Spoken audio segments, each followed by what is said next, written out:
व्याधयश्च प्रहीयन्ते प्राप्यते चोत्तमम पदम। वो ऐसे उत्तम पद को प्राप्त होता है जो भजन करता है, क्योंकि उसको तत्व ज्ञान हो जाता है।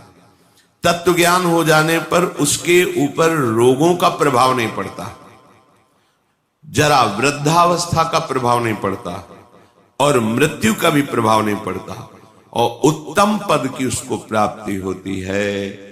अगर वो मोक्ष चाहे तो मोक्ष, प्रेम चाहे तो प्रेम।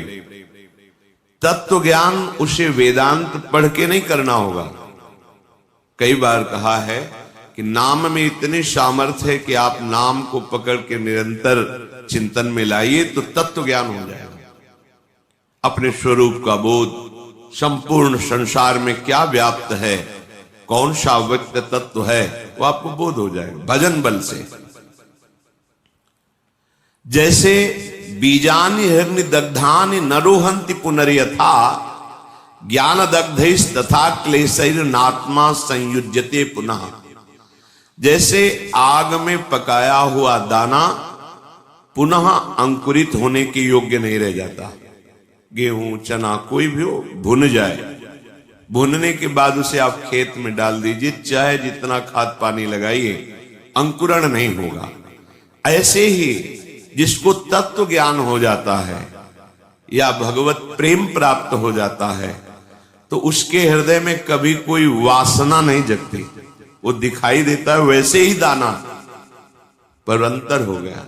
एक में अंकुरण होगा और उसमें अंकुरण नहीं होगा। ऐसे ही भगवत प्राप्त तत्वज्ञानी महापुरुष के हृदय में कभी भी मनाखष्टानेन्द्रियाणि प्रकृति स्थानि कर्षति, ये जो प्रवाह है ये जागृत नहीं हो सकता। जैसे भुने हुए दाने में अंकुरण नहीं होता। उसके हृदय की अविद्या नष्ट हो जाती है। बिल्कुल हृदय में कोई चिंतन का क्लेश नहीं, आत्मानंद से परिपूर्ण हृदय हो जाता है। आत्मानं विन्दते येन सर्वभूत गुहाशयम। सबके हृदय में वही एक आत्म तत्व जो यहां है, उस सबके हृदय में ऐसा अनुभव हो जाता है। एको ब्रह्म द्वितीयो नास्ति, दूसरा कोई नहीं, दूसरो न कोई।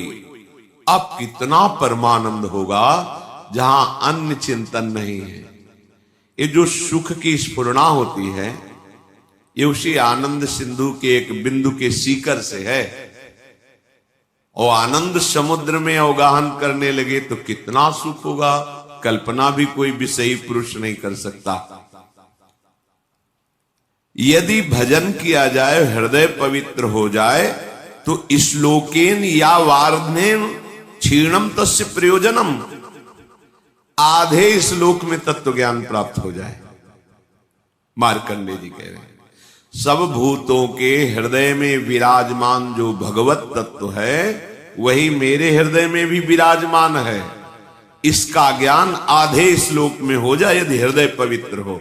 पवित्र हृदय भगवत भाव, अपवित्र हृदय देह भाव, भोग भाव, जागतिक भाव। उसको संपूर्ण शास्त्रों के अध्ययन करने का कोई प्रयोजन नहीं। यहां क्या लक्ष्य करा रहे हैं? हमें अधिक से अधिक समय भजन में देना है।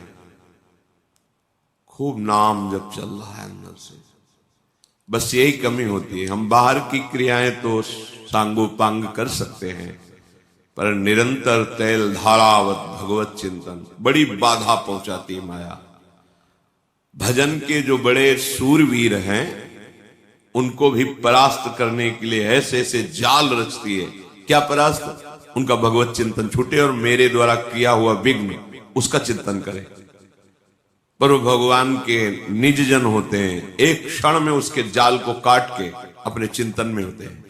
नहीं तो बह जाता है मनुष्य। अब हमसे भजन नहीं होगा, ऐसी विपत्ति आ गई, ऐसी समस्या आ गई, वो उसी चिंतन में इतना डूबने लगता है कि अब भगवत चिंतन छोड़। यही तो माया जाल रच रही थी तुम्हारा भगवत चिंतन छुड़ाने के लिए।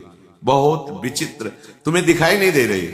यहाँ एक एक कदम ऐसे दिखाई देता, ये काम, ये क्रोध, ये लोभ, ये मोह, ये मद, जैसे आप व्यक्ति रूप में दिखाई देते ऐसे अनुभव होते। ये इसका जाल गिरा, अब ये गिरा, इसको कैसे बचाएं, पूरा विचार करके फिर देखते हैं कि अब तो हाथ से छूट गया, अब गया, अब बचा देख सकते हो, बचा नहीं सकते। बचा तभी सकते हो जब वो बचना चाहे। और वो जाल ऐसे रचती है कि एक क्षण में इष्ट गुरु धाम सबको तिलांजलि दे के हाथ मिला लिया माया से। और यही ऐसे जाल रचती है कि लगता है परम सुख और परम हितैषी यही है हमारा। धोखा हो गया, अब वो निकल गया। तत्व ज्ञान प्राप्त करने के लिए कोई प्रयास की जरूरत नहीं, भजन करो, भजन करो।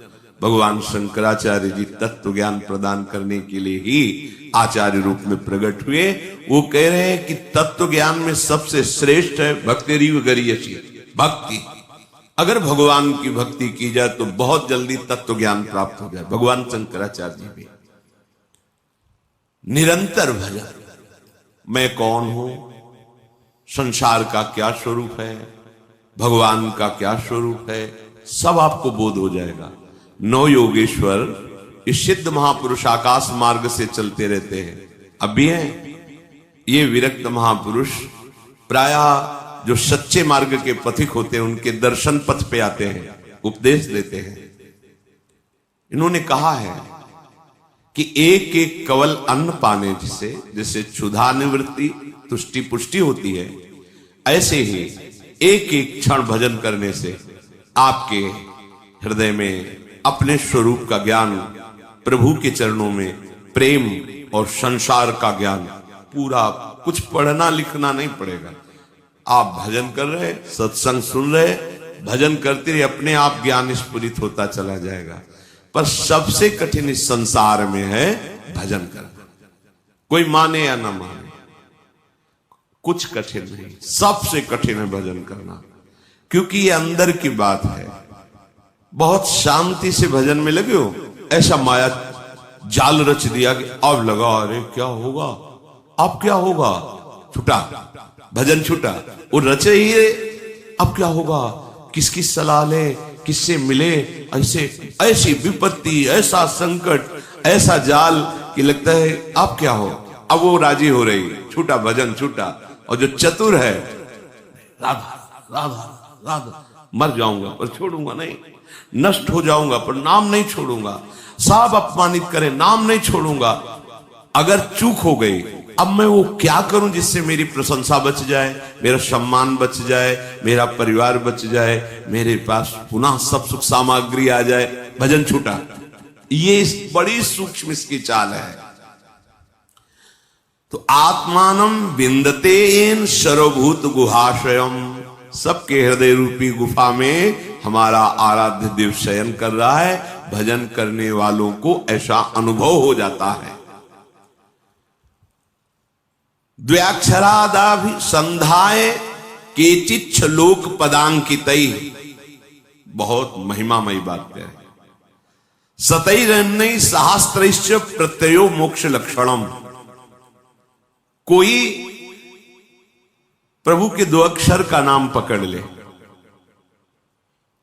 राम कृष्ण विष्णु शिव, इसमें जैसा लिखा राधा, दो अक्षरा, पराविद्या द्व्यक्षरा, और निरंतर उसे रटे, मार्कंडेय जी कह रहे हैं, तो परमात्म तत्व का प्रेम और ज्ञान उसके हृदय में प्रकाशित हो जाएगा। सबसे उत्तम बात है नाम जप। जैसे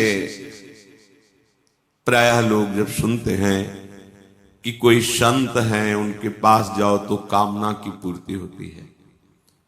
कई बार हम आप लोगों को बिल्कुल साफ करके बताते हैं, भगवान प्रणत कामदम है।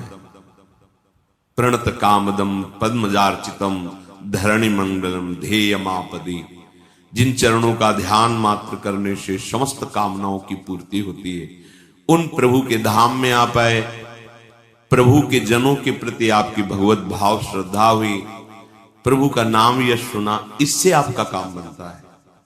आप समझो, संतों के पास जो है मूलधन वो नाम है, भगवान की महिमा है। वो जब आप सुनते हैं, नाम जब करते हैं, उनके प्रति भाव रखते हैं, आपका मंगल होना प्रारंभ हो जाता है। यदि आप नाम नहीं जप कर रहे, सतमार्ग में नहीं चल रहे तो आप लिख लेना, कहीं भी जाओ आपके हाथ में आखिरी में पराजय ही लिखी रही, आपको परास्त होना पड़ेगा। अगर नाम है तो फिर कहीं जाओ या ना जाओ, विजय तुम्हारे हाथ में है, बस धैर्य पूर्वक। कल किसी ने कहा कि नाम जब तो कर रहा हूं पर इतनी विपत्ति आ गई कि अश्रद्धा हो गई नाम में, कि नाम जब कुछ नहीं कर पा रहा। हम उनकी बात करते हैं जिनके रोम रोम से नाम चलता है, उनको भी शारीरिक विपत्तियां आई है। ऐसे चरण रख देते थे तो वो भूमि बोलती थी विट्ठल विट्ठल विट्ठल। भूमि उनके ऊपर खौलता हुआ गर्म पानी फफोला ही फफोला शरीर पड़ गया। हा विट्ठल जल रहा हूं, ऐसा बोले से तुकाराम जी। तुम कितना जप करते हो? क्या भगवान निर्दयी है? क्या वो क्षमा नहीं कर सकते थे? विधान है। प्रहलाद जी के रोम रोम से हरि हरि, कितना ये बातें नहीं देखनी। नाशवान शरीर है, यहां सब परिवर्तनशील है। ये दो अक्षर इसलिए पकड़े गए हैं कि अब हमें मां के गर्भ में न जाना पड़े और सब विपत्ति सहने की सामर्थ्य मिले और अंत समय तक मुझे अपने प्यारे से मिलन हो जाए, प्रभु से मिलन हो जाए। ये बीच में जो आपको मिलता है ये एक मिलना नहीं है, बिछुड़ना ही है। प्रतिपल हर वस्तु नष्ट हो रही, ध्यान से देख लो, रखी रहने दो उसे।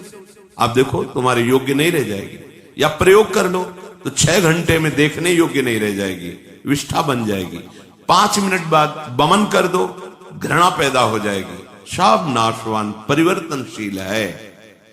इसको ऐसा ना सोचो कि नाम जप कर रहे हैं तो हमारा काम नहीं बना, विपत्ति हो गई तो अश्रद्धा कर। सिद्धांत को समझो, हजारों बार कहा है, जब आप नाम जप शुरू करोगे तो पहले वो मल का नाश करता है, अनर्थ निवृत्ति करता है, जो आगे आपको भयानक जन्म मरण रूपी कष्ट, भयानक विपत्तियां देने वाला, पहले उसको भस्म करेगा। अब ये शरीर तो बन गया है प्रारब्ध से, इसको तो समय समय पर जो दुख सुख का विधान है वो आएगा, नाम जब उसको सहने की सामर्थ्य देगा। अश्रद्धा की जरूरत क्या है? अश्रद्धा किए तो पूर्व संस्कार आपके आगे तक आपको सताते रहेंगे। मान लीजिए ये वो औषधि जो जड़ मूल से रोग का नाश करती है। नाम लेत भव सिंधु सुखाई, करहु विचार सुजन मन माही। सूख जाएगा, तैरने की नाव की भी जरूरत नहीं। नाम लेत भव सिंधु सुखाही, सब नष्ट हो जाएगा आपका दुख संकट। सत्य वस्तु को कोई स्वीकार करना नहीं चाहता।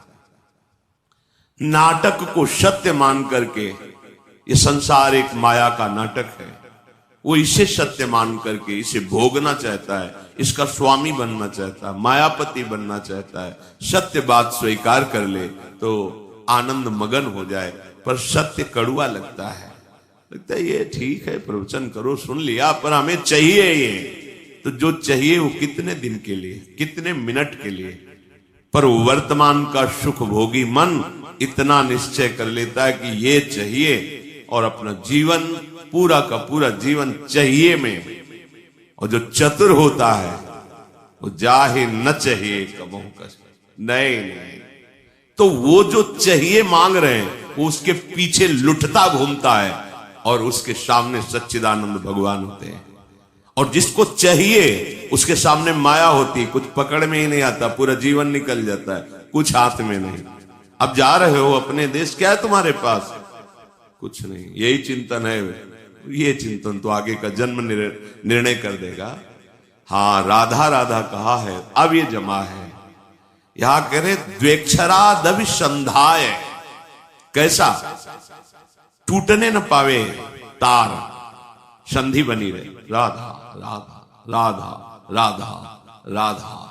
तो क्या बोले? ये 2 अक्षर ही तुम्हें परमात्म तत्व का ज्ञान और प्रेम प्रदान कर देंगे, बहुत पढ़ने की जरूरत नहीं।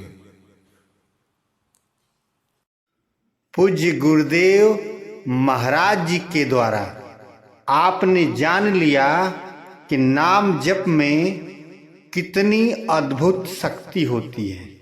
इसलिए आप जहाँ भी रहें, जिस हाल में रहें, सावधानी पूर्वक नाम जप करते रहिए, आपका कल्याण होगा। जय श्री राधा वल्लभ।